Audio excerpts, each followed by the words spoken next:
The kitchen clock ticked loudly, overly punctuating the silence that had fallen between us. My daughter Ellie, now 17 and as fiery as ever, stood with her arms crossed, her brows knitted in frustration.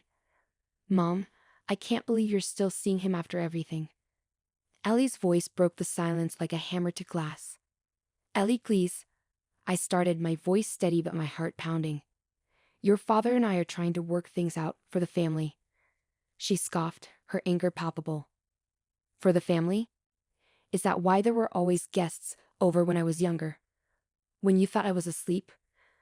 The accusation in her voice stung, a mix of betrayal and hurt that I couldn't quite place. "What are you talking about, Ellie? What guests?" I frowned, confusion lacing my words. Her laugh was bitter, hollow. "Oh, come on, Mom. Don't act like you don't know. I endured her affairs throughout my entire childhood when they visited." She spat out the words, each one a slap to my face. I was stunned, my mind racing to make sense of her claims. "Ellie, please," I pleaded, reaching out to her, but she stepped back, her eyes alight with tears and anger. "No. You need to hear this. I saw them, Mom. Different men, different times. I wasn't blind or stupid." Her voice cracked, and it was then I saw the depth of her pain, a hidden wound revealed. My heart sank. The room spun slightly as I steadied myself against the counter. "Ellie, I didn't know. I swear to you, I had no idea." She wiped a furious tear from her cheek, her next words quieter, but no less intense. "Well, now you do. And I'm telling you, it's not just about Dad and you.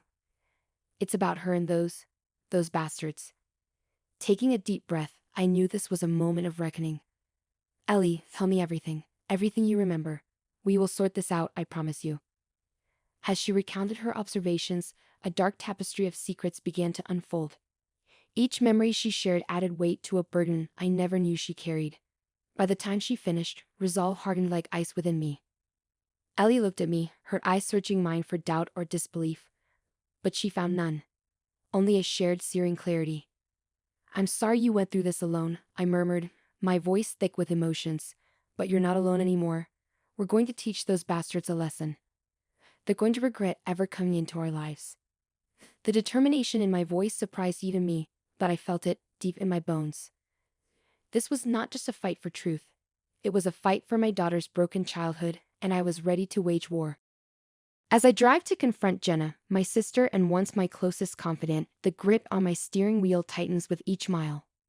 The revelation of her role in the secretive comings and goings at our home, as recounted by Ellie, churns in my stomach like a bad storm. Pulling up to Jenna's house, the familiar quaint blue shutters and flower boxes now seem sinister. I march up to the front door, my knock more a bang of demand than a request for entry. The door swings open, and Jenna appears, her smile fading when she sees the grim set of my jaw. "Liz? What's wrong? You look like you're here to kill someone." She chuckles nervously, stepping aside to let me in. Without invitation, I step into the foyer, the scent of lavender and vanilla starkly contrasting the bitterness in my voice. "We need to talk about the guests you brought to my house over the years, Jenna." Her face pales, her earlier mirth evaporating as she closes the door behind me. "Liz, I thought it was harmless fun." "Harmless?" My voice cracks like a whip. "My daughter grew up thinking her mother's house was a hotel for your affairs. How is that harmless?" Jenna's eyes dart away, guilt etching her features. "I didn't think Ellie knew. I thought she was asleep." "That's the problem, Jenna. You thought. You never considered the consequences," I snap, the hurt and betrayal sharpening my words. She slumps into a nearby chair, her facade crumbling. "I'm so sorry, Liz. It was a stupid mistake. What can I do to make this right?" Before I can answer, my phone buzzes in my pocket. I glance at the screen. It's Rick, a good friend and a retired detective. I had reached out to him earlier for advice, hoping his investigative skills could help untangle this mess. "Rick, I'm with Jenna now. Can you come over? There are things we need to discuss. All of us," I say, my voice a mix of desperation and determination. "Be there in 10, he responds, the line clicking dead. Turning back to Jenna, I find her wiping tears from her cheeks, her composure shattered. "Jenna, this isn't just about Ellie or me. It's about all the lies you've tangled up in this. It's about making things right, however we can." The doorbell rings, punctual as always, and I open it to find Rick, his face set in lines of concern. Liz, Jenna. He nods as he steps inside. Rick. Thank you for coming. We have a lot to sort out, I say, ushering him into the living room where Jenna sits. He takes a seat, his eyes serious, a notepad ready in his hand. All right. Let's get everything on the table. It's time to uncover the whole truth. As Jenna starts to talk, spilling details of years past, Rick's pen flies across his pad, and I sit, listening, a mix of anger and sorrow wrestling within me. This confrontation isn't the end, it's just the beginning. The path to healing and justice is long, and I am braced for the journey ahead. The conversation with Jenna and Rick lasts deep into the evening. As the sun sets, casting long shadows through the windows, I find myself leaning forward, absorbing every detail Jenna provides, my fingers tightly intertwined in my lap. Rick's methodical note-taking offers a calming contrast to the emotional tempest swirling inside me. We need to understand exactly who was coming into my home, I press, my voice firm, cutting through a momentary silence. Jenna nods, her face fraught with regret. It started as just fun, Liz. A few friends from work. But then one of them, Mark, he started bringing others. I didn't know all their names. Jenna stammers, her eyes pleading for some semblance of understanding. Rick looks up, his brow furrowed. Do you have any way to contact these people? Any old emails, messages? Jenna bites her lip, hesitating. Maybe. I might have something on my old phone. Good. Rick says as he stands. I'll need to see that. It might help us find everyone involved. My heart pounds with a mix of dread and resolve. And what about the others, Jenna? The ones you didn't know? She shrinks back, her voice a whisper. I'm scared, Liz. What if they come after me? I reach across the space, placing my hand over hers. A gesture that bridges the gap of years and betrayal. We'll handle it together. But I need everything, Jenna. Every detail, no matter how small. As the night deepens, Jenna retrieves her old phone from a dusty drawer. Rick meticulously goes through it, his fingers swift and sure. The room is thick with tension, each of us caught in our own whirlpool of thoughts. Suddenly, Rick's posture stiffens. Got something here. Looks like a group chat.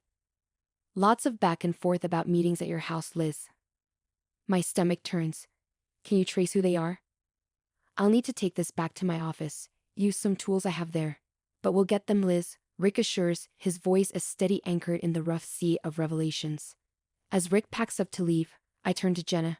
Her eyes meet mine, filled with sorrow and fear. I'm so sorry, Liz, for everything. I know. I reply, my voice soft but distant. We'll fix this, somehow.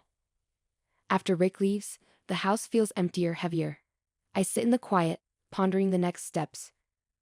My daughter's pain, the secrets spilled tonight, they weave a tight knot in my chest. But amidst the turmoil, a fierce determination simmers within me. I will right these wrongs. For Ellie, for myself, for the semblance of family we still have left. I pick up my phone, dialing Ellie. It's late, but we're making progress. I say when she answers, my voice more confident than I feel.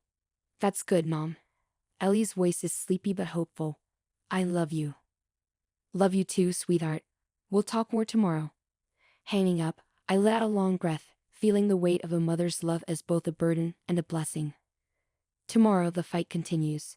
But for tonight, I allow myself a moment of quiet, a brief pause in the eye of the storm that is our lives. The days that followed were a blur of activity. Rick worked tirelessly, using the contacts from Jenna's old phone to piece together the network of individuals who had infiltrated my home. Meanwhile, I focused on Ellie, reassuring her, rebuilding our strained relationship. On a brisk Thursday morning, Rick calls me with an urgent tone in his voice. Liz, can you meet me at my office? There's something we need to discuss in person. The urgency in his voice sets my nerves on edge. I'm on my way, I respond, grabbing my keys and heading out the door. Arriving at Rick's office, the usual clatter and chatter of his workspace is absent. Today, the air is thick with anticipation. Rick ushers me into his private office, closing the door behind us. Liz, we found something unexpected, he starts, handing me a folder filled with photographs and documents. My hands tremble as I flip through them. The faces of the men Jenna mentioned are there, but so is another, shockingly familiar and utterly unexpected. This can't be, I gasp, staring at a photo of my late husband Michael laughing with several of the men. Michael?